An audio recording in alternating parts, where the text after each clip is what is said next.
Welcome to another episode of Continental. I'm Dan Luss, joined by Mike Lawson and Tarun Sharma. Today, we're going to talk Major League Baseball lockout. Before we get started, Tarun, you are our most recent one of us to work in baseball. What are your thoughts on what's transpired in the last 24 hours? It's a terribly sad day, Dan. I was really hoping that the owners and the players would be able to get together and make a deal that was fair to the players. And unfortunately, that didn't happen. And so now games have been canceled, and we'll see where it goes from here. So the first two series have been canceled. Hopefully these negotiations will continue. Mike, just briefly, then we'll get into the timeline stuff. What are your thoughts on what's been going on? I think it's interesting the way that we've unfolded. We're in day 91 of this lockout here. The way that they've been negotiating has been odd, to say the least. The use of social media is different. Obviously, because 1994, they didn't have that. So I think players and the league can really exploit the fans, tug on the heartstrings and try to get people on their sides. It is disheartening. It's a somber day for baseball, but at the same time, canceling the first two series, right? So that's 6 games, maybe 7 if somebody had a 4-game series. The way that they've done the shortened season with COVID, I think it's pretty easy to do 7-inning doubleheaders to make up those games. I don't think all is lost. I think that they still have a lot of work to do. I just hope that this doesn't sour the next couple of days. This is what we're going to do on this episode. We're going to kind of go in a couple places. We have a guest popping on with us at the end of this conversation. Will be Rob Dibble, former Major League Baseball pitcher, current ESPN radio host, been on TV for a number of years. So Rob's a friend of the show, and we wanted to get his perspective on the 94 strike, the last Major League Baseball shortened season, canceled season, compared to today, because I saw him going off on Twitter last night, and him and I share some of the same thoughts on Rob Manfred. So we'll save part of that conversation for Rob Dibble. So this is generally what we want to do. If you've been following the lockout day to day, we're going to try to give a very high level recap on what happened, and then specifically what happened with this best and final offer business in the last 48 hours. We're going to talk a little bit about the 94 strike comparisons. Then we'll talk a little bit about the legacy of Rob Manfred and kind of what his big picture policy has been as the commissioner of Major League Baseball. Harvard Law graduate, definitely not the most popular guy, to say the least. Let's get started with a little bit of the timeline. I'm going to at least hit it in some broad brushstrokes. Tarun, Mike, I know you have some specific thoughts and some specific comments, but we'll paint the picture. December 1st, Major League Baseball CBA expires, and the owners, what they call a preemptive move, decide to lock out the players. For our non-lawyers, non-law students, there's basically 2 forms of labor maneuvers that can take form. There's a lockout, which is what the owners have it there. It's really what the employer has. You could basically lock the doors, right? If you were working at some type of power plant and some type of normal work industry, you could lock the employees out. And that's essentially what's happened. If you go to majorleaguebaseball.com, you're not going to see any current stories about the players. You're not really allowed to profit off the players or your employees during the period of a lockout. So that's what happened. 94, which we'll get into, was a strike. The players actually decided not to show up. So a little bit different, but those are basically your 2 main mechanisms. So for the last 90 some odd days, we've been immersed in a lockout. Here's where it gets interesting and why you're seeing some comments, especially from yours truly, about why the deadlines aren't real and the owners are manipulating the time frame. For the first 43 days of that lockout, Major League Baseball, who imposed the lockout, the owners, didn't come forward with an offer. So the first 40 plus days were a complete waste of time. They didn't do anything. Maybe they were readying their horses to, hit the ground running when it came to the 40th day, but I don't know. It doesn't take 40 days to make your first offer, especially when you've been planning this period of time. We've known about this looming expiration for a number of years. So I don't know what took 40 days, if that's so important. In the last, we'll say 45 to 50 days, there's been some back and forth. Very little progress is made during this time frame. We had Evan Drellick on the podcast to talk about, his expectation for a shortened season. He said there was most likely going to be some form of a lockout sometime. He wasn't sure if the season was going to be shortened, but we're here now. So we're going to rocket forward to February 28th. The owners had asked the players how many days you need to kind of ramp up for spring training. And the players gave back some number. They said, we don't need a full extended spring training. We need an abbreviated spring training. So the owner said, well, from what we're hearing, it sounds like the last day that we can have to negotiate before we have to cancel the season, right? March 31st is supposed to be opening day. To us as the owners, that means that unless we strike a deal by February 28th, which was Monday, we're going to have to basically cancel some games. Basically, the players and the owners negotiated to early morning hours of the 28th. I think I saw reports that they were talking at 2:45 in the morning. And then the owner said, you know what? That deadline we said was really hard. Let's push that back a day. So then the owners apparently gave a best and final offer on Tuesday. The day prior, the owners basically said, well, that deadline's not real, so let's not worry about it. And the players I think understandably, unanimously rejected that offer. They said there was some stuff that was being snuck into the deal at the 11th hour, quite literally. And, for all they knew, the deadline wasn't real once again. So they rejected that. And then Rob Manfred had this now, and I think will go down as one of the black marks on Manfred's legacy. He's saying that they're going to cancel some games. All throughout, he's kind of smiling and laughing. That Major League Baseball has lost revenue for the last 5 years. It's been really tough, but he's smiling. The guy is supposed to be a down moment of baseball, laughing. So that's where we're at. Major League Baseball, the owners are saying that they have to cancel some games. No, I think they're going to resume negotiations back in New York. But it looks like it's going to be the first time we're going to lose games for a labor issue since the 94-95 season. So, Mike, Tarun, I'll open it up to you. What are your thoughts really on this timeline and how we've progressed to this point? I really want to hammer that 6-week period, those 43 odd days when the league made the decision not to advance a proposal. So they institute the lockout, and they say that it's a defensive lockout. It's supposed to spur better conversation, more urgent discussion, and then they sit on their hands. So I think that's pretty telling that at some level, they really kind of wanted to wait the players out. And so they don't have the discussions for 6 weeks. And then we get to late January, and that's the first time that they kind of meet on consecutive days. Mike? It seemed like a waiting game that the players thought that they had all the cards, because the players have felt that when there are games that are being lost, it is a lot of money coming out of the ownership, right? It's the billionaires versus the millionaires, right? The billionaires are going to be more worried that they're losing games, losing revenue, losing gate receipts, losing everything, TV rights. The delay tactics and the back and forth have just been, it feels like the negotiating styles are like not in good faith. Obviously, I'm not in the room, so I don't know that specific conversations they have. We're only hearing this from Evan Drellick and Jeff Passan and Bob Nightingale and Twitter world. But it seems to me that they're so far apart. Like one side will offer one thing, and instead of trying to meet in the middle on that and work on that issue, the other side offers something completely, totally different, and they get off track. I got to push back on Mike on one thing, because if we did done this on Twitter, Mike, you would have got yelled at by a lot of players by something you just said. The billionaires, millionaires comment, I don't know if it's necessarily an owner's construct, but it's certainly something that the players get annoyed at. So Ben Verlander, he was actually, I think, a client of the former agency. I worked at SFX Baseball. We represented Justin Verlander, and I think, brothers followed each other. So he's very big on Twitter. He's a Major League Baseball analyst. He goes, this is a tweet from yesterday that picked up a lot of traction. Just your daily reminder. This is not billionaires versus millionaires. Anyone that says that and adds that they need to get over it, they're wrong. So Ben Verlander is yelling at you, Mike. I'm not saying that people have to get over it. I'm saying that is the truth. Hold on. Let me give you the numbers. Ben. Yeah. 71% of Major League Baseball players make less than $1 million. 66% make less than $600,000. 16% less than 100,000. So it's a little tongue in cheek. Like Max Scherzer, right, is one of the guys arguing on behalf of the players. That's a millionaire, right? So there certainly is billionaires versus millionaires. But I think what the players are arguing for, which we'll get into, what their main negotiating stance are, part of it is like, hey, you're only really a millionaire if you get to, the highest levels of Major League Baseball. You hit arbitration, and most players don't even get there, right? Most players get stuck in the pre-arb levels, and we're not compensating them. And even part of the players' argument is that they should increase the draft bonus comp structure. And those are for players that maybe never get to the major league. So I think that conception of billionaires versus millionaires, not that I'm yelling at you, Mike. I think that's a position the players keep pushing back on. They're like, not all of us are millionaires. Most of us are not. And we're trying to make it so that this is a billionaires versus millionaires conversation, but we're not quite there yet.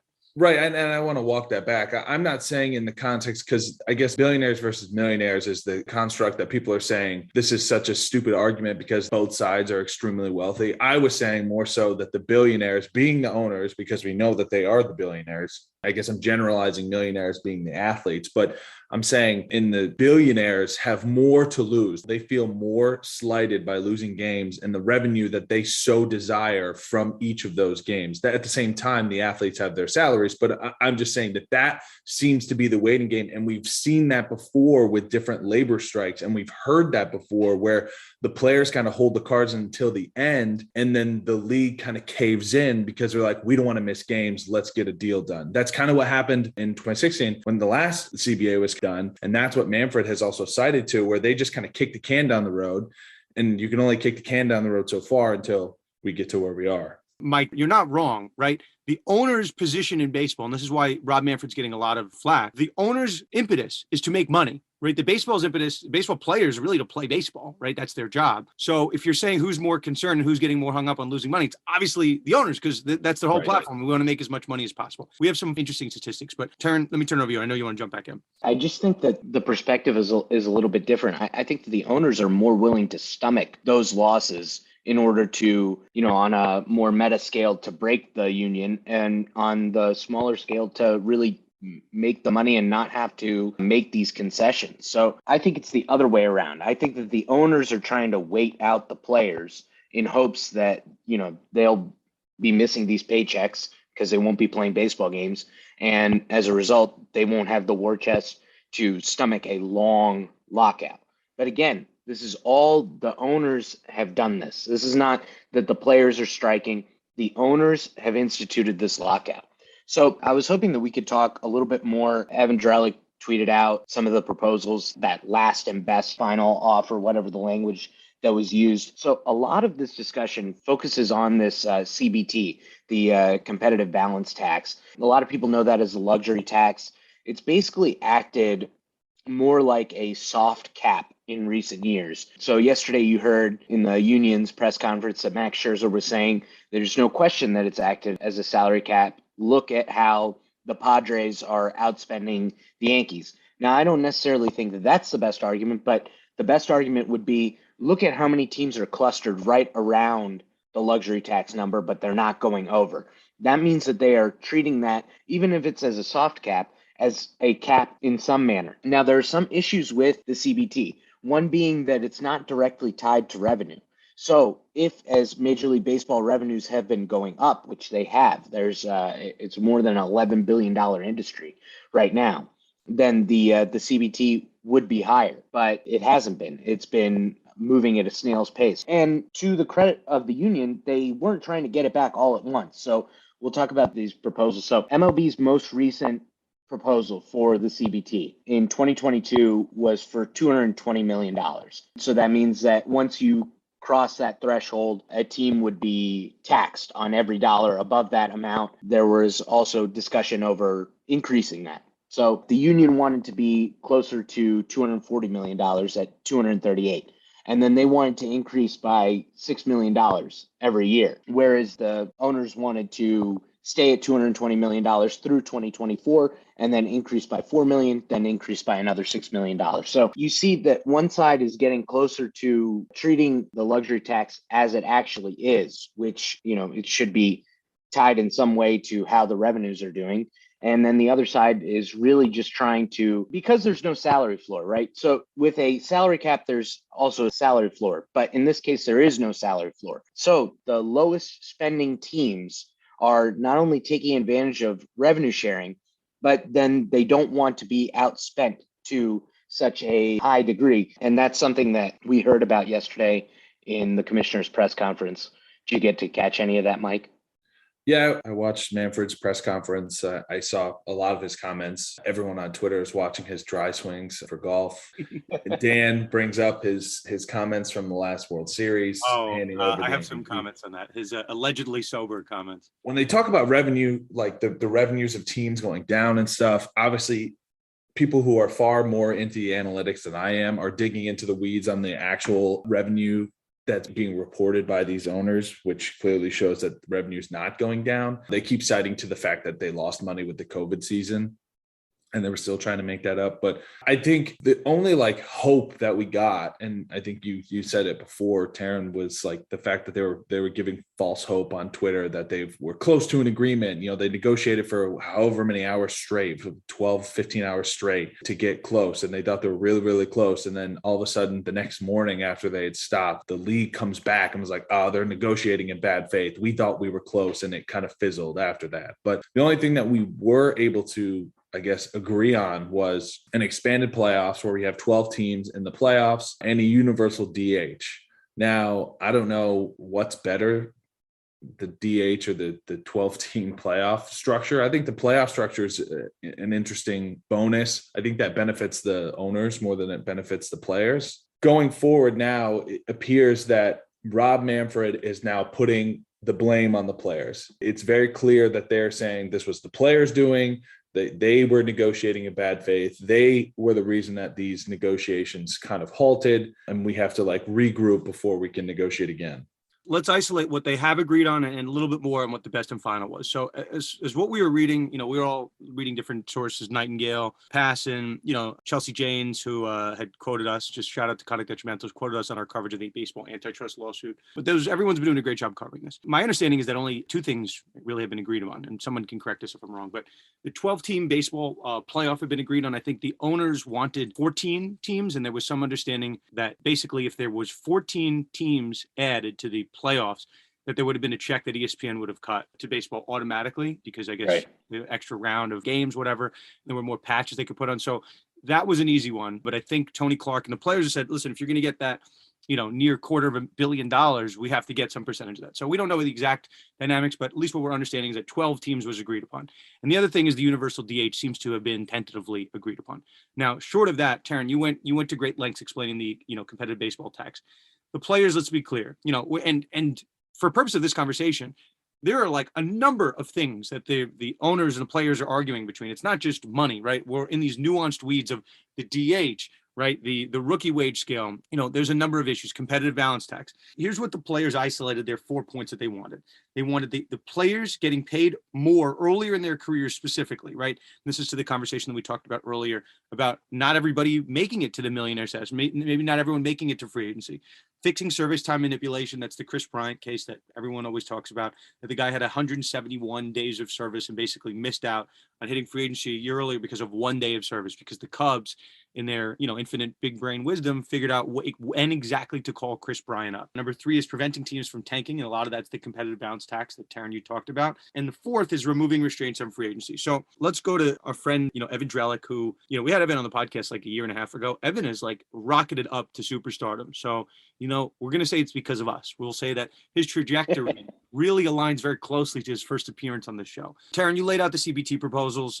Baseball as basically they're proposing a system that says we're not going to increase the competitive baseball tax for 3 years, 220 million, 220 million, 220 million for the first 3 years of this deal. And that doesn't really align with baseball revenues increasing year over year over year. So just put it at a really high level, that the CBT basically dictates what teams can spend on players without being penalized for it.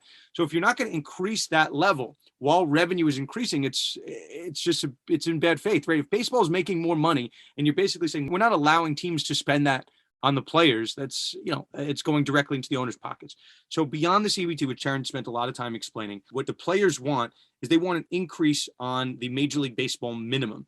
So for a while, that number was in the 300,000s, then it raised to about 500,000.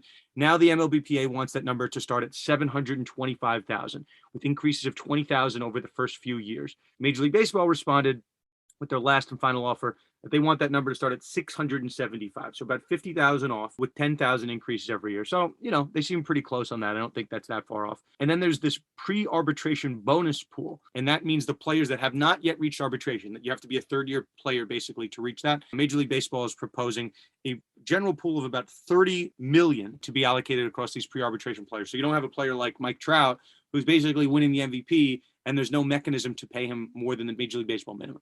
So those are the real sticking points. Those are the main portions of the deal that have been, I guess, the last number. And we listened to some comments from the players, that essentially the owners tried to sneak in portions of the deal at the 11th hour that were not discussed before. So Mike, to your point, there's a lot of mixed messaging going on from both sides. And then to the larger point about deadlines, March 31st was the day that opening day was supposed to start. I think it's all kind of a fabrication. They're creating an artificial deadline to sneak stuff in. It's all kind of a ruse. It's Major League Baseball just inventing these deadlines to create some leverage, but they look really dumb in the process. I'll just say this. At the end of the day, right, I've negotiated my fair share of settlements. Major League Baseball got caught with their hand in the cookie jar. They said the deadline was Monday, and they made that a hard deadline so they could make a last and final offer on Monday. And when they couldn't strike a deal, they said, just kidding. Let's now make this deadline on Tuesday. So it's not that big of a deal, right? You're moving the deadline from Monday to Tuesday. But what it does is it shows you that Rob Manfred and the owners are prepared to lie in order to get their way. And they've outed themselves as liars within 24 hours. They go, that deadline wasn't real. Let's move it back. So it's a larger point about establishing goodwill and credibility during the course of negotiations, which obviously Manfred has lied about. And then he went on, the record the next day, they said it's been really tough for Major League Baseball over the last 5 years. It's been really tough on us. But it hasn't been tough. You had one tough year with the pandemic, but you guys were making billions before that. God forbid you don't have another year. And last I checked, you made some money last year. It wasn't complete, maybe in the net you lost some. But over the last 5 years, you've done baseball's made a ton of money. So Manfred, I had that fun emoji, which I cracked myself up on. It's like, Manfred, he's going to pick the button like lie to the public about revenue or have a full 162 game season. And he's picking the one where he cancels games. So I'll shut up, but it's like, Manfred, it's all delicately crafted lies. Baseball would be nothing without the most talented baseball players in the world. So obviously the way I come down on the side of the players, just the way my mind works. And I think the messaging from the owner side, I see right through it. I don't know, maybe that's where my mind goes. I've been talking for a while. Who wants to jump in here? To that end, we were talking about goodwill. Well, Ross Stripling, the Blue Jays pitcher, he said that exactly what you were saying, that they were trying to sneak things in, that the perception is that the owners thought that they were dumb baseball players, that they were going to get tired after midnight, and then tried to use the PR machine to kind of make it look like the players had changed their tone. And so I think that's really important, that we've seen kind of like some underhanded negotiation tactics in the last couple of days that I'm not sure if we've seen before. And the interesting thing is that one of the things that got Rob Manfred to commissioner is the fact that he has dealt with these labor negotiations before. He's a labor attorney. And so having had that experience and this long period of peace, now we've gone to this moment where they're so far apart. And obviously there's no goodwill. You've got players like Marcus Stroman tweeting like man clown. Who is man clown? Yeah, he's talking about the commissioner. Oh, he's talking about the commissioner of the sport. He's calling him man clown. Man clown. And he's saying Manfred's got to go. The players do not respect Rob Manfred, right? So say what you want about, Adam Silver, in basketball. The players respect him. If anything, they like the guy. But it's just night and day between the two sports. Well, it's because, at a moment when the commissioner had to step up. So if you think about Adam Silver, his moment that he had to step up right at the outset of his tenure is the Donald Sterling stuff. And he did all the right things. He said all the right things. Rob Manfred, the first time he had to step up was with the Astros, and he called the trophy a piece of metal. I don't want to miss this point that Tarun just said, like Ross Stripling, he's one of the guys I think maybe you would describe as not being like Max Scherzer, right? And there were some fun pictures that I wanted to share. You had fans camping out outside of this Jupiter Stadium, which I guess is the Marlins, one of their, either their spring training facility or one of their minor league facilities. But you had fans flocking, to see what was going on. They have signs that like only Max can save us, right? Max Scherzer, who's one of the, he's on one of the subcommittees of the MLBPA. You have little fans, little kids peeking over the walls to see the Rob Manfred press conference, and Manfred's canceling baseball. And I love baseball. I grew up as my favorite sport. I'm a huge San Francisco Giants fan. The sport is dying. And right now it's so abundantly clear what the owner's perspective is. It's to make money. It's not to just compromise, right? If you paid the players more money, if you cave to the players, guess what? The owners are not going to go broke. The owners are billionaires, right? That comment week that we keep talking about, Travis Sawchuk, who I think is at Fangraphs, at least he was, but he had a comment like Rob Manfred said, it's been really tough for baseball over the last 5 years. And then Travis Sawchuk, which was so funny, he's like, the baseball has made $43 billion during that time frame. It's like, Rob, do you think we don't have Google? Like we can't check these things? I don't know. Everyone can get mad at both sides, but that's where we're at 2022. And, a little bit of a different scenario back in 94, 95. Mike, I know you dug into this. We have Dibble on our podcast in a couple minutes to talk about. He's a guy that went through it. He was playing in baseball at that period of time. But Mike, what are your comparisons that you can draw to what we saw in 94 and 95? I'm very eager to see the perspective of Dibble as somebody going through the 94 strike. Here's the thing. We can do comparisons all day. We've done this before on previous episodes with the last kind of labor strikes and lockouts that have happened within Major League Baseball. But Major League Baseball right now has a lot more to lose than games. I think what people don't understand is obviously fans are up in arms, right? They're upset that they're losing games. They're losing the ability to watch games. We're in a different era now than 94 with TV rights and TV deals and whatnot. But let me just do two easy comparisons right now. From 94 to 95, after their strike occurred, fan attendance at games, which obviously now we would compare it to fan viewership on TV as well, but fan attendance at games dropped 20%. roughly 6,000 fans per game weren't attending from 94 to 95. That was just the initial outcry. And then the fans that did show up had posters, were throwing things on the field, were clearly upset with both players and owners, both sides. Here's the biggest thing that Major League Baseball has to lose. In the current era, in the current bench on the Supreme Court of the United States, when it comes to antitrust violations and antitrust exemptions, Major League Baseball has this major thing in their back pocket that no other league has. They have an antitrust exemption, the baseball exemption. And after the 94-95 strike, the Senate Judiciary Committee sent a bill to Congress to repeal Major League Baseball's antitrust exemption.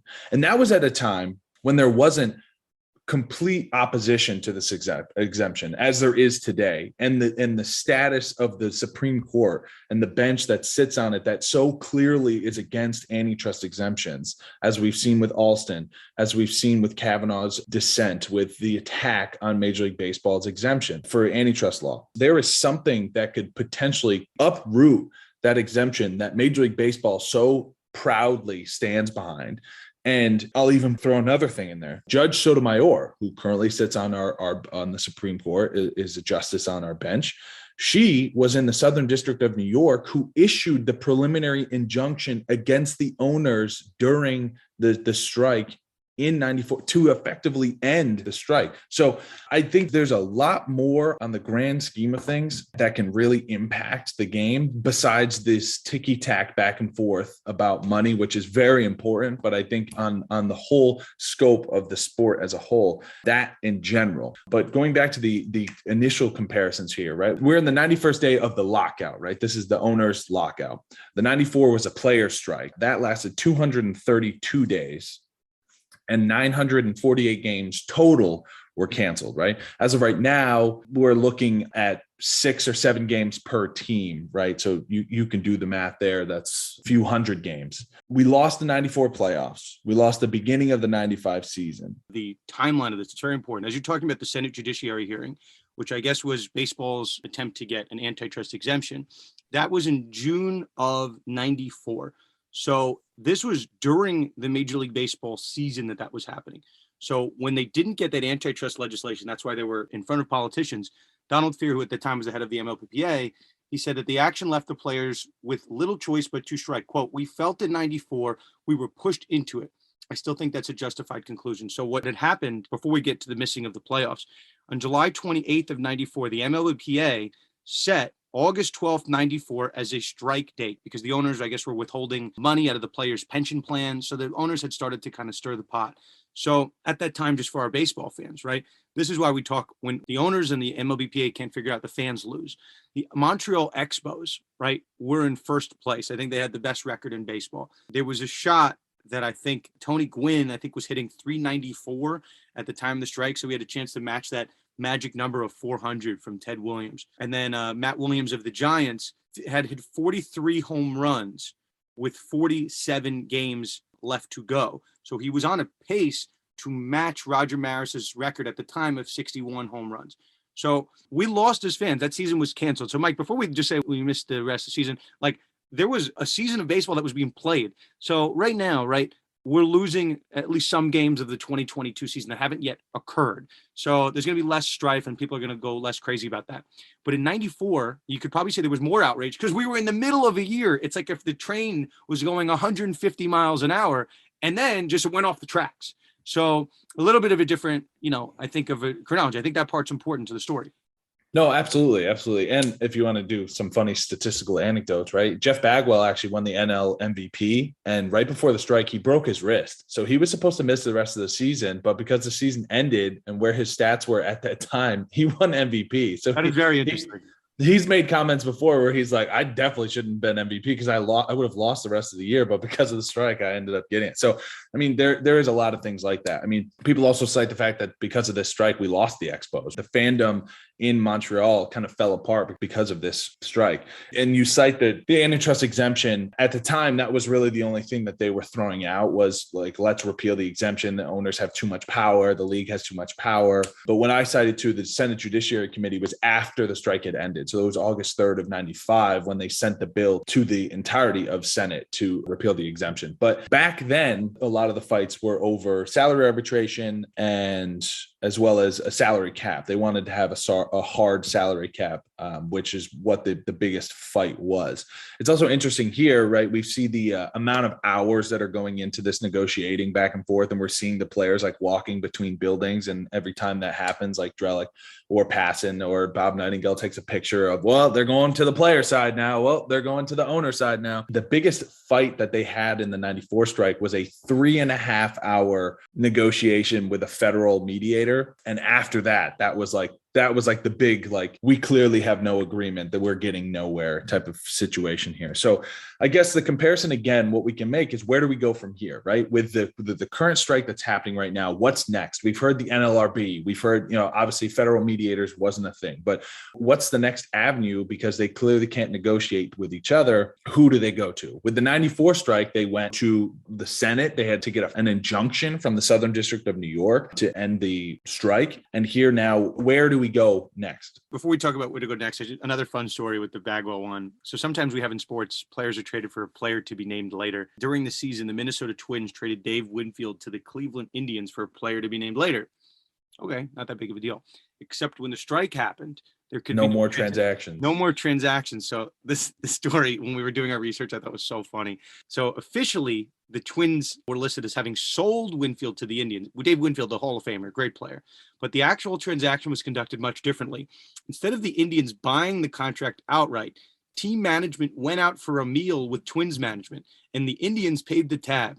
This essentially meant that Winfield had been traded for dinner. That is amazing. That is amazing. Sometimes there's like the player was traded for a bag of balls. Like Dave Winfield was traded for a meal. I mean, that is just a crazy footnote. But, the question is, where do we go from here, right? Just some stats from, I guess we could say, friend of the show, Jeff Passan. He cited conduct detrimental before, as crazy as that sounds. There is certainly a dichotomy between fans' expectation for how these lockouts are going to go, or labor strikes, and how they are going. Players really haven't yielded their weight, right? Their weight is a strike.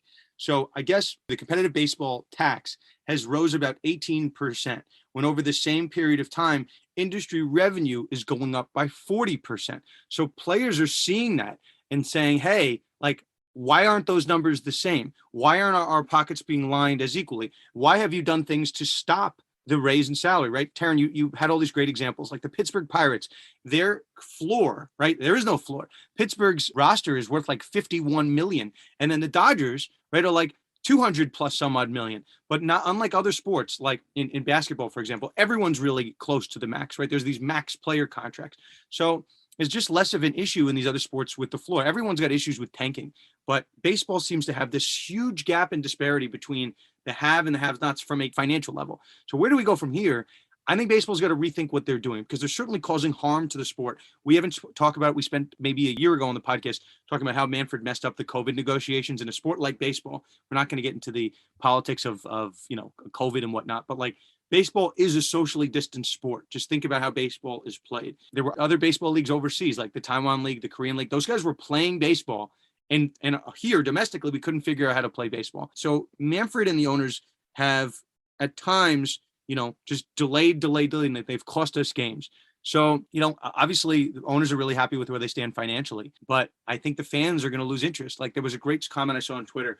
Does baseball understand that it's much closer to the NHL and Major League Soccer than it is the NFL and the NBA from a fan's perspective? And I think I'm a fan of baseball, but like, I'm very invested in the NFL and the NBA. And slowly, as I've gotten older, I'm just less interested in baseball. I still love baseball. It's my first love, but like, it is moving closer, and it risks moving closer to hockey, our fourth major sport, and soccer, our fifth sport. So you talk about a sport like Tarun, Mike, you guys know I love Formula One. Like, that's a hot sport. That's a cool sport to talk about. If you say you're a fan of Formula One, like, people think you're fun to talk to at parties. Like, baseball is a dying sport, and it's sad. So where do we go from here? Like, I don't know, but Manfred, like, maybe it's a lesson. Like, don't have the Ivy League educated guy in charge of the sport. Have a guy that loves the sport that's in charge of it. Because clearly Manfred doesn't love the sport. Oh, it's a piece of metal, right? Even him laughing that they were canceling games, practicing his golf swing, during negotiations where games are going to be canceled. Like, Manfred's not the guy. I'm not so critical of all commissioners. I like Adam Silver a lot. I think Manfred is just not the guy for the job. I just had one thing to add before we wrap. So one of the questions that the commissioner was asked yesterday is if the negotiations are at an impasse, and that is, a legal term, a stalemate in the negotiations. So in the event that that happens, the NLRB has said that an employer has a legal right to implement the pre-impasse proposals. So that would be the best and final offer, as long as they don't give the employer broad discretionary powers to unilaterally change employee pay. So I'm interested to see if at some point we do reach like an impasse, the term, whether baseball would try to implement that, and then if we would have an NLRB dispute on our hands, then we would get real heavy into the NLRB stuff between college sports and MLB. Okay, boys. So obviously there's more we can cover on this. I think we tried to hit as much as we can to keep this digestible. If you want some reading on this, certainly we've covered it on our various social media accounts. Jeff Passan, Evan Drellick, Bob Nightingale, all guys who have cited conduct detrimental, as crazy as that sounds. They've been doing a great job of covering it. So definitely check them out. Chelsea Jane over at Washington Post also has done a fantastic job. Let us transition to our guest, Rob Dibble. I think, guys, we've checked the history of conduct detrimental. Dibble, I think, is the first all-star of any sport on our podcast, World Series winner, 1990 NLCS MVP, Rob Dibble, who I knew growing up. He was a main, talking head on ESPN. I've gone on his ESPN show a bunch. We were having a lot of fun. And if anyone's watching my social feeds, obviously I have intelligent stuff to say, but also I like making fun of Rob Manfred. I do like doing that. So I saw Rob retweeting some of my very critical Manfred stuff. And then Rob messaged me about coming on his show. And I'm like, you want to do a home and home? You can come on my show. But Rob said yes. So we're going to have Rob on. Rob played for a number of years, and he played through before and after the 94 strike. So he's going to talk about it. I'm sure he has some fun stories for us. But yeah, it's a really exciting guest for the show. Again, we say it every week, but really exciting to see conduct detrimental going to bigger and badder places. We got Rob Dibble, big bad guy, all 6'4" of him. You don't want to say the wrong thing to Rob. He might not live to tell about it, but we'll talk to Rob. Let us transition over to our conversation with Rob Dibble. A special guest to Conduct Detrimental. It is Rob Dibble, who everyone will know from baseball fame. He's the first all-star we've had in the podcast, first World Series winner on the podcast. Rob, welcome to the show, my man. Guys, thanks for having me. We've been talking a little bit today really about the comparisons between what's going on in 2022 with this lockout and what has preceded it. So people will say on the talking shows, right, this is the first potential shortage of a season since 94, 95. Rob, your career spanned before the strike and after the strike. And I know there was also a lockout that occurred while you were playing as well. So I'm going to give you the floor. What aren't people talking about from a labor perspective that you experienced in the 90s that we can kind of compare till today? Well, I mean, every time you deal with the owners, you have to understand they control the media narrative. So when, they go out there and they're like, hey, we're close to a deal, they weren't close to a deal.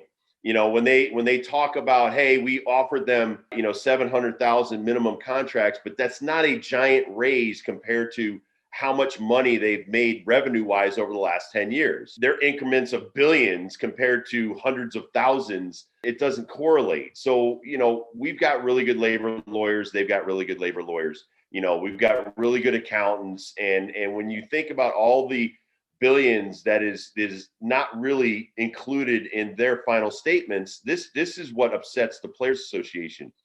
They don't include, like, just say the Braves and how much money they made from all of their investments around the stadium. That's not included, in the overall tally. Another thing people may not understand is, like, the NFL and the NBA, where revenue is split up evenly amongst the teams, it's not in Major League Baseball. The haves and the have-nots, like the $5 or $6 billion deal that the Dodgers have locally, the $5 billion deal that the Yankees have locally, they don't ultimately share it evenly amongst the teams. So, when you've got the NFL has their stuff down, their salary cap and their salary floor, which I love. I think the cheapest team should have to spend 91% of what the salary cap is every year to be competitive. That would really help baseball. But, you got some teams like the Rays or the Oakland Athletics, the Arizona Diamondbacks, some of these other teams that actually have been successful with a limited budget. But that doesn't count really, because their scouting and development people are amazing. That's why you now see the head of operations with the Red Sox Chaim Bloom came from the Rays. That's why you see Andrew Friedman running the Dodgers, because, Now when we give you a open checkbook, let's see how you can fare. And the Dodgers win a world championship because of it. So I just think that a lot of people don't understand that it's not really a balanced sport when it comes to spending. Right now, the players have a grievance against 4 clubs because they underspend. One of the agreements with the luxury tax that goes back to 94, 95 and that collective bargaining is that you're going to spend that extra cash on your product. You're going to make your teams better so the whole product looks better. But they don't do that. They put it in their pockets. So I think when you see a guy like Derek Jeter walk away from a dream job, I mean, he's making $5 million a year. He gets to try to create a championship club. And then he finds out they're not doing the same things that he wants to do. You bring in a wonderful woman like Kim Ng. She's got to be upset because they're not trying to win a championship. So, it's not built on winning games. It's built on, building bank accounts. And that's the biggest problem. So when you walk in there as a competitor, as a baseball player, and they're basically like, listen, we didn't make our billions listening to athletes. We made our billions in business being good business people. They don't think the players are strong enough mentally to grasp that. So when you're sitting down and they're treating you like 5th graders and you already, you can call their bluff on all their financial records, they get ticked. They get upset. And that's when they walk away and they're like, harump, harump, harump. And they're all pissed off at the players. But the players are smart enough to understand at this point in time in 2022, their value. They're the product. And in 95, when they tried to bring in replacement players and it backfired so, terrifically for us, that's when they realized that, listen, we're not going to break the union. They brought in union busters before to negotiate. That's failed miserably. And the hardline owners now are so old and frail that I don't think that they're up for I don't think guys like Jerry Reinsdorf are in it now to bust the union as much as, even bust the chops of the other owners. I honestly believe, guys, the owners are fighting amongst themselves on how to negotiate this deal. So again, when you don't share the revenue evenly, you're going to have a lot of different opinions in that room. You get a couple of things there. And Rob, you had maybe my favorite line that I've heard anybody say, it's not about winning games, it's about growing bank accounts. And I think that's fair, right? If you have a team like the Pittsburgh Pirates, who their salary is around $50 million, and the Dodgers' salary is about 5 times that, and the Dodgers are competing for World Series and the Pirates are not. At a certain point, you have to ask yourself, what are the Pirates doing in the sport? I mean, I don't want to offend any Pirates fans. My uncle is a really big Pirates fan, and he's suffered with them for years and years. Like, they're not trying to win games. So what are they trying to do? Are they just trying to make money? And then you have this really weird dichotomy, Rob, as you mentioned, the disparity between the have and the have-nots, the teams that want to win championships. And right, the Padres aren't doing anything wrong. The Dodgers maybe aren't necessarily doing anything wrong. Those guys are always in the conversation, at least recently, for spending money. But then you have 2 different sets of owners in the rooms, the ones that want to make as much money as possible and the ones that want to compete. Certainly, right, Rob, when I was watching you play growing up, you played through the eras of, the Big Red Machine, through the Yankees. Those teams spent money to compete. There was no such thing as a luxury tax. That's an invention of owners to curtail spending. So if people follow me online, I've been going up and down and saying, like, these deadlines aren't real. Like, Manfred makes them up. These prohibitions on spending money aren't real. The owners made them.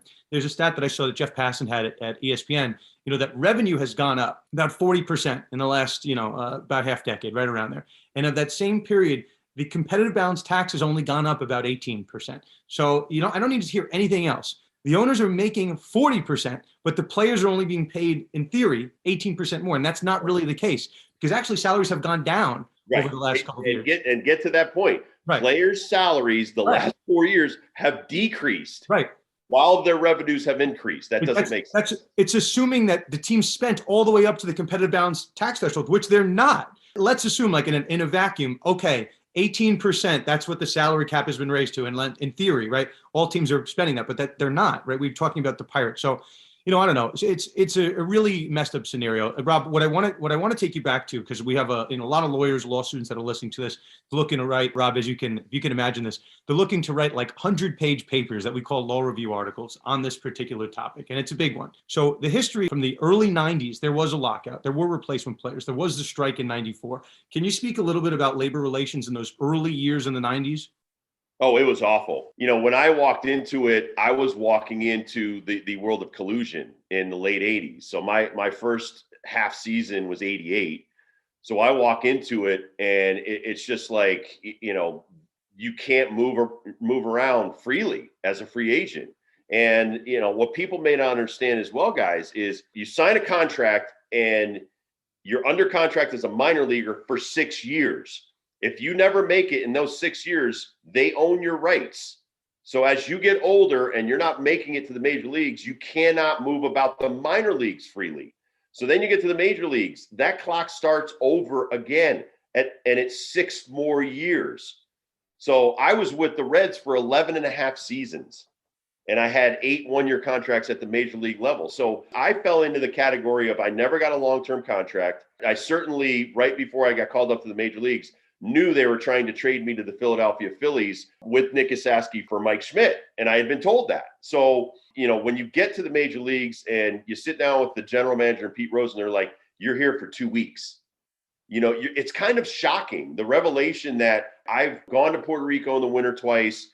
I've spent 4.5 years in the minor leagues, and you're really just a piece of meat when you finally get there. So when you get to the negotiating table and you're like, hey, you're sitting at the big boy table, you're really not. You're still at the kids table over here, and all the executives for the owners are basically like have no respect for anybody in the room. Don Fear, Gene Orza was the head counsel back then, Mike Weiner, all these guys, all really, really smart people and respected people. And that's why we wanted them out in front of us. And then they come back to us and they're like, listen, these guys, they don't want to negotiate. They're not seriously wanting to negotiate a new deal with you. They just want to destroy your union.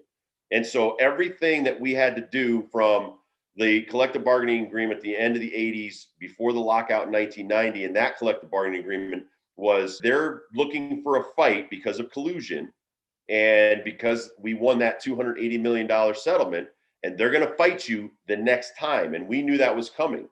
So knowing that from 1990 to 1994, when that fight was going to happen, we didn't know when it was going to start, but we were saving our money, putting it into a fund for the time that there had to be like maybe a 6-month shutdown, which came between 94 and 95. So, for them, they were more about, they still have this mentality that went back 50 years and even 100 years, that there's very limited respect for the players. You don't deserve to be a free agent. You don't deserve to, make, half of what we're bringing in revenue wise, even though you're the main product. The biggest fight in the room was over what percentage would go to the players, and the players' percentage too. The 47% that they're at right now goes for salaries, pension, insurance, travel, expenses in spring training, hotels. It's just ridiculous how much comes out of the players' portion for all of our expenditures. And then on their side, their 53% just goes right into their bank accounts. Besides the licensing, besides the card money, all of that money, they don't have to share that with us. So, when you're talking about, what they're fighting for, they're actually fighting for a bigger percentage from the players. And now they're starting to go towards the minor leaguers. Let's just go to today. A couple agreements ago, there were 8,400 total players in minor league baseball. That's down to 5,400 right now. And they walked in this year and said, hey, can we go dip under the 180 mark with each team? Because now they only have 4 minor league teams per club and their rookie teams. And, the clubs were like, absolutely not. So part of the competitive balance thing is they want to destroy the minor league system to save a few million. And they already dissolved 42 teams last year. So, these people, they want to make as much money possible, pay the players as little as possible. And now you want to destroy the minor leagues. I mean, you could go back a few years. Congress passed this Save America's Pastime Act, and they basically told the owners, because they still have an antitrust exemption on record, you could pay them a seasonal employee wage. They don't even have any respect for the minor league players. So so think about that. Every time you go to negotiate a new deal, they can't stand you. They despise you right to your face. And, I wasn't on the executive board, but the executive board went to DC. They were with the Bill Clinton administration. Bill Clinton tried to step in and stop the strike. And basically his people came back in, and I'm paraphrasing, and said, listen, those are 28 of the worst people we've ever been around. Now, this is coming from politicians. They can't even decide on the next time for the next meeting. So they basically said, get back in your van and go back to the hotels because they don't want to negotiate in good faith. So that was back in 94, 95. And so since then, I don't see that it's gotten better. It's just been hidden better behind the scenes. And the media really plays into that too with, oh my God, these, they're great. They've got the RBI program. They do this, they do that. They're really not that great. And they certainly don't even want to market the sport.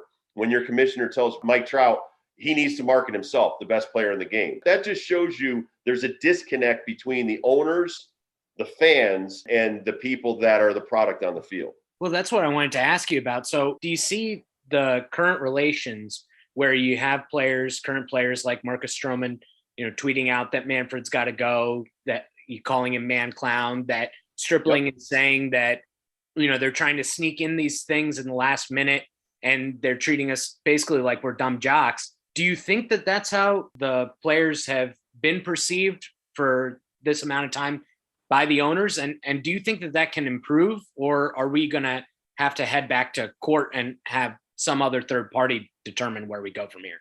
It's a great question. And I'm very happy Marcus Stroman and the veteran players are realizing how that they're treated and perceived by the owners. That's the best thing. And I think they got a taste of that when they offered to play 100 games in 2020, and the owners didn't even give them an answer for 2 weeks. They don't treat the players with any respect. And I don't see that changing. They don't want a partnership. They don't want a partnership with each other, is the point I was making about going back to the strike. I mean, so even today, I think behind closed doors, you have some owners that want to start the season. You have some owners like the Henry Group and the Steinbrenners and owners like that. Opening day is huge in baseball.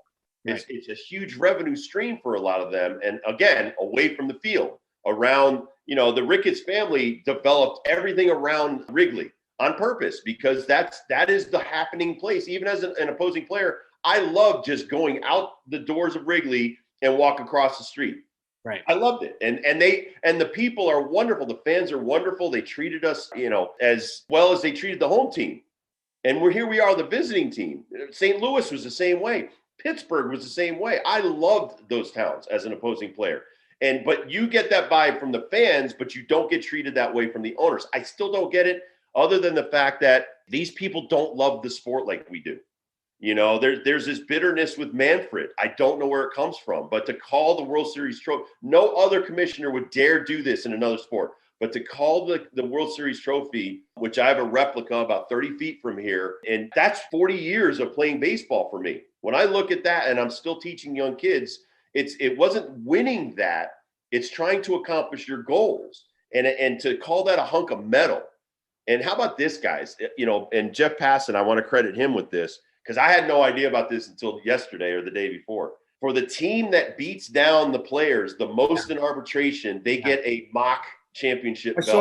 I saw that. What other owners would do that and have that spite for their employees than Major League Baseball owners? So I hope every player reads that line and understands that's how they think of you. So when your arm is killing you, or you're coming back from an injury and you're out there on the field and you think that you're playing for the name on the front of the jersey that I was always taught and not the name on the back, you're fooling yourself.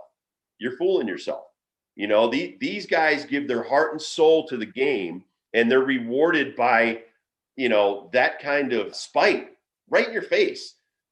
That team that kicked your ass in arbitration, which, has been 60-40 over the last 100 years. They win 60% of the time.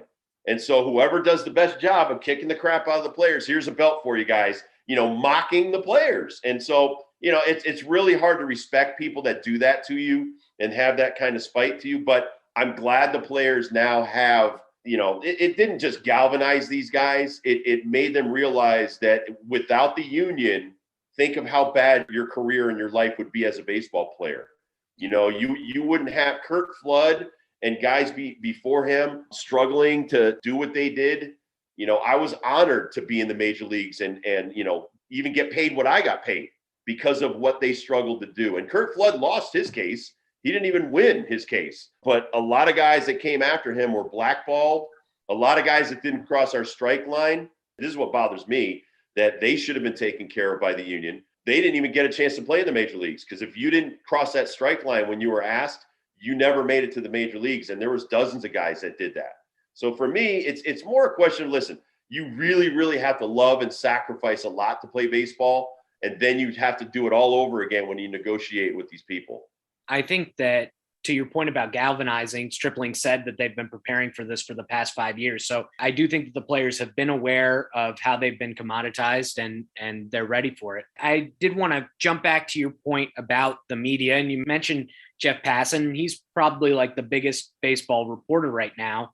And you can see that he's kind of telling it like it is, talking about, which is shocking, by the way, to me. Media has changed since 1994. Yep. Fans have changed since 1994. Do you think it's possible that the owners have completely overplayed their hand here, and they're not going to enjoy the public relations benefits that they have in the past, and really that they might just take a beating in public? Honestly, again, a great point. They always overplay their hand. They don't think that the players have the stomach to sit until the All-Star break.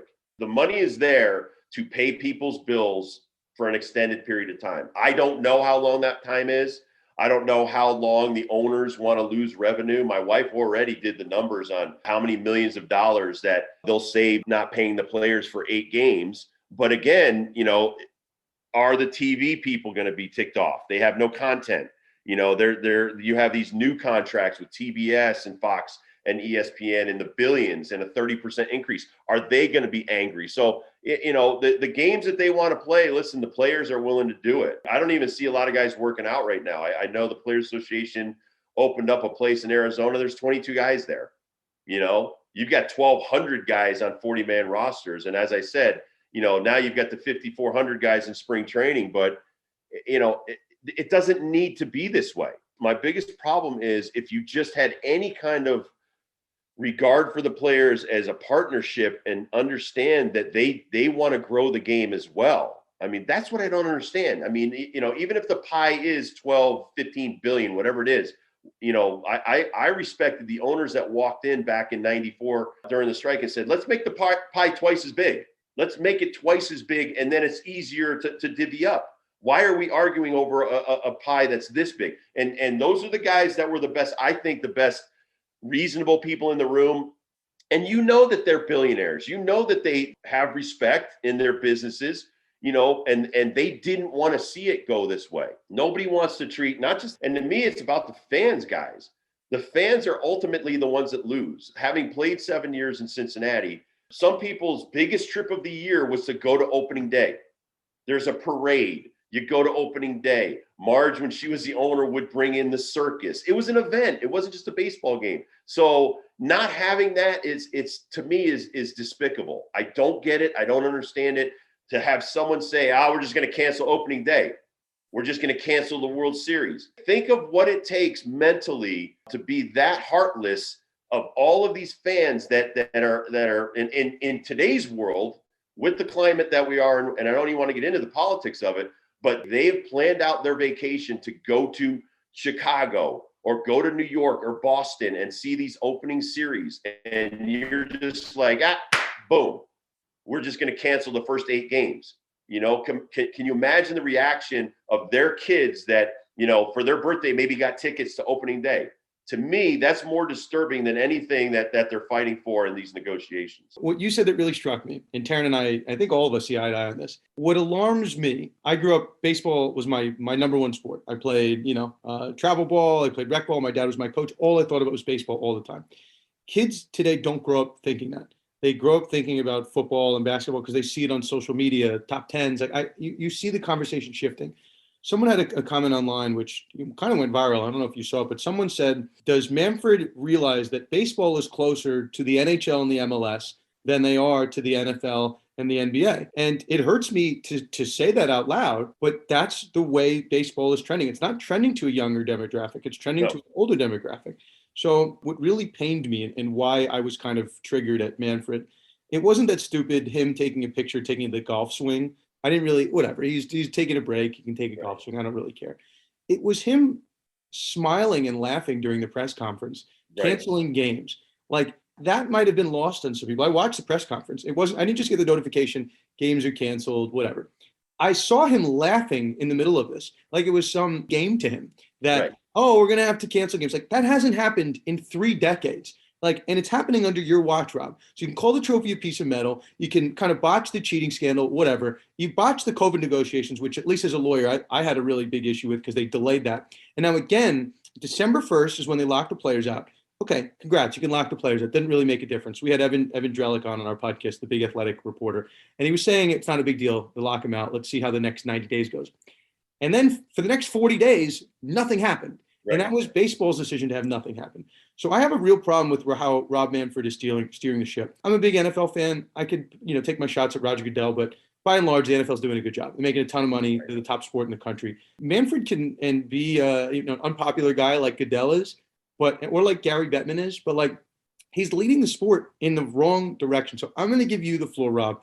What are your thoughts on the Manfred tenure as the commissioner of the sport? It's been horrible. It's been horrible. Marcus Stroman is right. And really, that should be something brought up at the players, meetings that, listen, we need a new commissioner. Some of the players are afraid to attack him. If you're like Max Scherzer or somebody like that, and you're a decent guy and you're, got maybe 2 to 5 more years left in the game, you've got to push for a commissioner that loves the sport, wants to grow it at the lowest level, the grassroots level. Listen, I coach hundreds of kids. I have 7 travel teams. I coach my 17U team. My son's grown up and out of college. I don't have a kid in the program. I just want these kids to have an opportunity to love the game, play it the right way, maybe go to college on a scholarship. That's my goal. You have a commissioner that he wants to change everything. Robo umps, pitch clocks, bigger. It's a joke. He's like the guy from Caddyshack 2. Let's change a golf course. It's just I don't get why he's got this hate for the game. So you need a new commissioner. You need, Bud Selig was a terrible commissioner. Steroids happened under his watch. He's in the Hall of Fame. That's a joke. How is Clemens, Bonds, and Pete Rose not in the Hall of Fame and Bud Selig's in the Hall of Fame? You got to be kidding me. So Rob Manfred has to be replaced with a sensible commissioner that realizes exactly what you just said. Right now, we're somewhere between the MLS and beach volleyball. That's how seriously people are taking Major League Baseball right now. And it's sad. And it's not just because I played. I grew up an Oakland A's fan. And they had a crazy owner named Charlie Finley that he cared so little for the players, he wanted to sell them off to make a profit. You couldn't get away with stuff like that today. And thank God Bowie Kuhn was like, no, you're not doing it. Rob Manfred, for the good of the game, needs to resign, and they need to replace him with a younger, more vibrant person that is going to love kids playing, whether it's girls and boys playing. That's the bottom line to me. I got a lot of young women that want to play baseball. And then ultimately, they might play softball, but they love the game. My wife loves the game. She loves her Red Sox. So, you're destroying kids' love for the game because you don't love the game. That should not be the guy that's the commissioner of baseball. I want to ask you one more question, substantive on this, and then maybe we can get to something fun. Tarun, this is fun. This is fun. Yeah, no. Lighthearted. David Sampson, the former Marlins and Expos team president, he was on radio today, and you worked as a color guy for the Nats. So I wanted to ask your take on this. Basically, he's saying, I know that the owners of the Nationals are very rich people, but the Nationals lose money more years than they make money. And I was wondering if you had any thoughts about that comment, because to me, from the outside, it just seems ludicrous that would even be something that people could say seriously. I would love to see their books. Be transparent. This is how we won the collusion case. When a judge actually said you got to open up your books. Again, whatever the learners do that's not baseball related. I know they're big in real estate and land development. That's how they've made their billions. They're very smart people, and I know they've tried to develop around Nationals Park down there. But to say that when you're sharing revenue from just let's just go national TV deal, it's in the billions. There's no way that smaller markets are not getting $100 million, $200 million check before spring training, before you open up the gates, before, some of these teams don't even need fans. They make so much money. Advertising, and I know there's a big disagreement with Masson and the Angeloses. I don't know all the ins and outs if that's still in litigation, but to say that some of these teams aren't making money, then sell the team. You have the right to sell it for $2 billion. Listen, the Marlins sold for over $1 billion. The Dodgers sold for $2 billion. Forbes had them at $1 billion. I was living in LA at the time. So to say you're not making money is so just ridiculous. If you're not making money, sell the team. That's the way I look at it. There's so many billionaires out there like Steve Cohen that wants something, because I honestly think Steve Cohen is going to be one of the better owners. And he's got to be going, God, I didn't buy into this, and overspend for the Mets just to get, control. I think some of these owners right now are probably furious and are trying to oust Rob Manfred. But then you've got the hardline owners that probably love him. So when any owner says they're losing money, I laugh at it, because, okay, well then sell it, because somebody will overpay for it in a second. Rob, we had talked earlier on this podcast about some fun stories from '94. We found the Bagwell one. Frank Thomas had some fun quotes. I'm going to let you handpick whichever one you want. If you can leave our listeners with a fun story. It doesn't have to be from '94, but I know you're a wealth of stories. I've heard you on different shows, but go in any direction you want. If you can leave our listeners with a fun story that maybe people have not heard. I mean, listen, being a part of the union was awesome because, first of all, Don Fear, Gene Orza. Gene had to always come every time I got suspended or fined. He had to sit in there, and, God bless Gene. I loved him to death. And every time we'd go in there, even when they had the owners or the presidents of the leagues before they were forced out. But the president of the National League one time, and this was after one of my suspensions, and I walked by him after my career was over, and he said, I had a file on you this thick. He goes, there's so many letters in there from umpires and managers and stuff like that. And then I went back and he goes, I looked at, you didn't hit that many guys.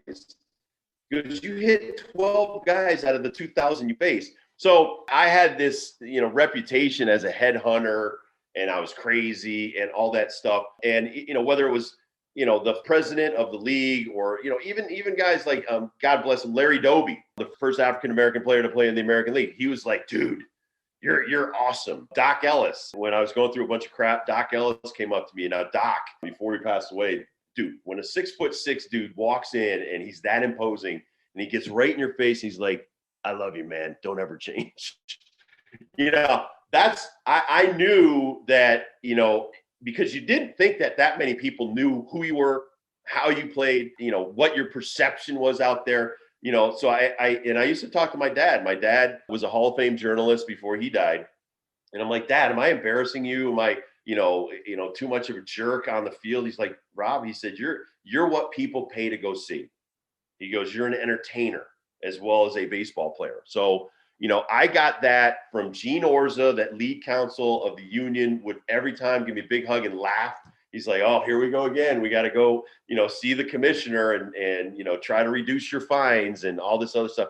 But I hopefully I made them laugh as much as I made them cry, because I was just doing the best I could when I was playing. Okay, Rob, we keep saying last one, but you're giving us such good stuff. So you mentioned about entertaining, right?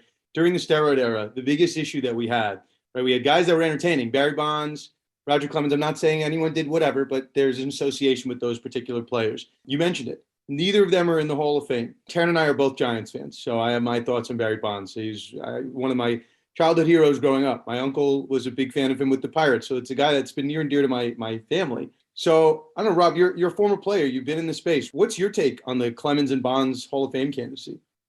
There, by far, if there's anybody deserving to be in the Hall of Fame, it's Roger and Barry. I mean, making a couple all-star teams to me was beyond reasonable in my own mind. Roger, say if I was here, Roger's talent was up here.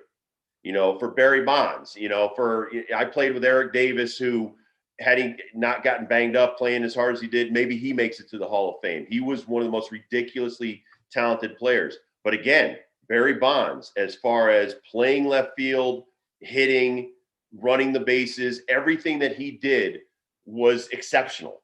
So when I look at Roger or Barry, I don't care about the performance-enhancing drugs. If they took them to sustain their careers at the end, so be it. But to not have them represented in the Hall of Fame is a joke. The joke, it's a museum, and I'm a simple person. Pete Rose has a bunch of stuff in the Hall of Fame, yet he doesn't have a plaque. It's just ridiculous. Now we have online gambling, and they were doing it during the World Series on Fox. They're promoting online gambling, and you're keeping him out because he's addicted to gambling. That makes no sense. But again, that's how much they can't stand the players. And the media goes right along with the owners. If they have a disdain for Barry Bonds, I mean, one of the things that hurt me the most about Barry, right after he retired, around the Giants stadium, they took out all of his plaques, all the things right out of the sidewalks that he helped build that stadium. And you're going to be like, okay, now we're done with Barry. But that just shows you the mentality. Roger Clemens, give me a break. Roger Clemens, as a young player, was better than anybody for 10 years. So if you want to go with the 10-year theory, with some media guys say, Roger's first 10 years, Barry's first 10 years, better than anybody that the last 20 years has gotten into the Hall of Fame, So it's a question of, decency to me. Be decent. If you have a vote, like the NFL. The NFL is littered with guys that use steroids that are in the Hall of Fame. But you have a different level of character issues with baseball players. I don't get it. They're not superhumans. They're just human. They make mistakes. And to me, whether it's Pete, Barry, Roger Clemens, some of these other guys that you think, Rafael Palmeiro, Manny Ramirez, these guys are so much more Hall of Famers than so many guys I can name off the top of my head that are in the Hall of Fame. It's laughable to me. So, having faced them and having faced other Hall of Famers, their peers know that they deserve to be in the Hall of Fame. So if us lawyers over here ever get called to take on the case to sue Major League Baseball to get those guys in the Hall of Fame, Rob, you will be our expert witness. Rob, we loved having you on here. Found a bunch of great stories. And listen, obviously we will stay tuned to this, but not the last, I'm sure we're going to be hearing from Rob Manfred, and not the last time I'm going to be sending about 20 memes making fun of Rob Manfred. So awesome. Guys, thanks for having me on. Thanks, Rob. Thanks, Rob. Thanks, guys. Ooh, that was Rob Dibble. First All-Star on the podcast, League Championship Series MVP, and World Series winner, Rob Dibble. Tarun, I thought he was excellent. Yeah, it exceeded the already high expectations that I had for his appearance. That was an awesome conversation, so many good stories, and he didn't pull any punches there. So Rob, and I don't know if you'll listen to this part, but Rob invited me to play golf pre-pandemic because I've been going on a show for a while. And the pandemic happened. I think, now that we're doing the home and home, I'm going to his show, he's going to mine. I think I can ask him to play golf again. He's probably going to be really good. I'm like, I'm okay.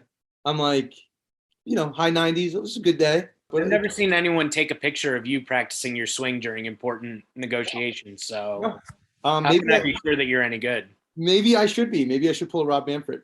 So I did want to get to this just because I think it's fun. So I have a video now, which sometimes, like, the person I am on social media is a little bit different than I am on the podcast. I like to have a lot of fun online. But when we come to the podcast, I like to do some real serious stuff because I am an attorney. We are all lawyers, law students at the end of the day. I spent a lot of time in baseball, the COVID negotiations. So I was watching that World Series very closely back in 2020. And that was a series, if anyone remembers, Justin Turner, we did a lot on this podcast. Justin Turner got COVID in the middle of the World Series and had to leave during the game. And it was like a lot of stuff. So I was watching every nook and cranny of the World Series coverage very, very closely. So there was always a moment that stood out to me.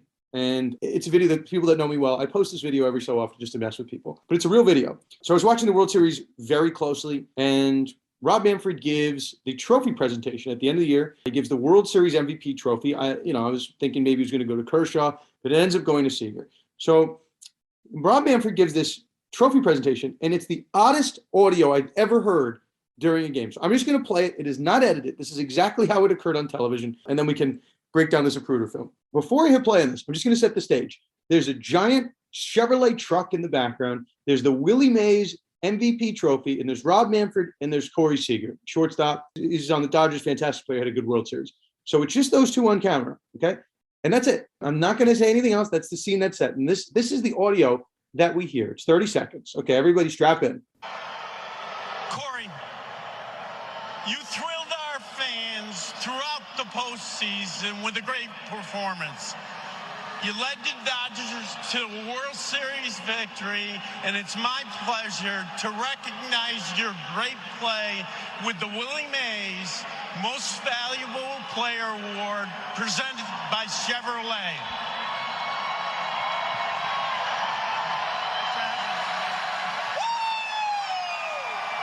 So, Tarun, you're laughing, right? This is not a video that is distorted in any way, shape, or form. This is not the political videos that would go back and forth and they would distort this one and distort that one. This is a real video. So I bring up at every opportunity I can because either something really sad happened from a medical perspective, or this is someone that is not allowed to drive and operate heavy machinery. So I'm not sure what's happening. Taryn, before I give my Zapruder breakdown, what do you think is going on in this video? I don't like that you're going to make me give the other side. That might be construed as defending the commissioner. But I have heard that it is difficult if you're not used to it, if you're like hearing yourself talk in your own ear when you're giving a speech. Like, it can be very confusing. I've never had the experience, so I have no idea, but that is one possible explanation. But again, another gaffe. That's baseball's explanation. So in baseball, they were asked in the wake of this, is October of 2020, why was Rob Manfred slurring his words? Because that's unlike anything we've seen in sports. So what they call, I've never heard of this, it's called reverb. So if you're hearing yourself in your ear, that could happen. I've watched a lot of sports presentations. I've watched a lot of stuff. I've never, ever heard that happen. And also, it's not Rob Manfred's first time giving a presentation. It's not Rob Manfred's time speaking in public. The guy went to Harvard Law School. I don't know what happened. I don't know what happened, but I am certainly happy to make sure that everyone can see this video and make their own assessment on the video. Not for good or for bad. I think it's just newsworthy. I think people need to see when the pressure is on Rob Manfred, he all of a sudden loses the ability to speak English. So I'm not sure if this is someone that is fit to be leading Major League Baseball. I've not met the guy. I don't know anything about him, but I don't like the way he's handled really any time he's been put in the spotlight. We have not talked about Taryn, which, well, I'll stop. This episode's already too long. But Rob Manfred basically said during the COVID negotiations, if people don't remember, we had an emergency podcast on this. We had a tweet on this that went viral, one of our first tweets in the Dan and Dan era that went viral. Keith Olbermann quote retweeted it. Rob Manfred went on Dan Patrick's show and basically says it was always going to be whatever it was, 80, whatever, 60 games, whatever the amount of games was they agreed to. And he basically acknowledged on air that they'd been negotiating in bad faith. That's the impetus of this bad faith grievance that the players were talking about, this $500 million bad faith grievance, because Rob Manfred allegedly delayed negotiations to have a shorter season to not cost owners money. So at every stretch, every time there's a point like, did Rob Manfred do something good or bad? It's bad. I don't criticize Adam Silver because I think Adam Silver does a lot of good things. Again, Roger Goodell, criticize him all you want. The NFL has never been healthier than it is today. Baseball is dying, and it's under Rob Manfred's watch. So I criticize my fair share of commissioners, but I give the particular target to Rob Manfred because the guy drops the ball at every stretch of the imagination. So I don't know exactly what was going on in that video, but I'm certainly not one to hide that video from the public. And when I was looking to repost it last night, I did notice it was deleted from a lot of accounts. So listen, I don't know what else to call it other than that video attempted to be, from my vantage point, scrubbed from Twitter. And I certainly wasn't going to let that happen. I hope that baseball isn't dying. As you know, we both love it. And I know that there are fans that are very passionate about it, and a lot of them. I know that on Twitter Spaces, the night when we were kind of hoping for the negotiation to work out, there were like 3,000 people that were up at 1:30 a.m. Eastern, just like hanging on every tweet by Bob Nightingale. So yeah, I'm hopeful that this game can come back and be back in national prominence and be the national pastime. You know, I'm not holding my breath, but we've already gone so long. Dan, let's wrap it up. Taryn, I know it's a long episode. I just get worked up talking about baseball, and I'm nervous about baseball's future. As if you're hearing it in my tone, I am nervous about the future of baseball, and I'm nervous under the leadership of Rob Manfred. I am. Call it like I see it. But before we put this in the books, let us remind everyone this podcast is sponsored by Themis Bar Review. Things that are not looking like they're going to not exist anymore. Themis Bar Review, quite the opposite. They're a rocket ship. They're lasting off to the moon. Themis Bar Review, the top bar prep company in the world, obviously, but also the galaxy, because obviously the galaxy is bigger than the world. We'll end this with this. Rob Dibble was we loved having him. He stayed with us longer than we told him, but he had so many good stories. Rob can be heard every weekday on ESPN Connecticut, 3 to 7. It's 97.9 ESPN Connecticut. We didn't bring it up with Rob, but Rob Show hosts the Yankees game, so he's going to have a lot more time to fill in the airwaves. So I'm going on his show today, I'm sure. Early and often during the stages of this lockout. Okay, so that'll put this episode in the books. Wallach Legal is where you can find Dan. I am at Sports Law Lust. Taryn is at TK Sharma Law. Mike is at Mike_son_of_law. And Rob Dibble just look up some fun Rob Dibble stories. Rob Dibble is the absolute man. And if you weren't convinced that Rob Dibble was the man by this podcast, certainly check him out anywhere and everywhere. For all of us at the Conduct Detrimental team, we will see you next time on another episode of Conduct Detrimental.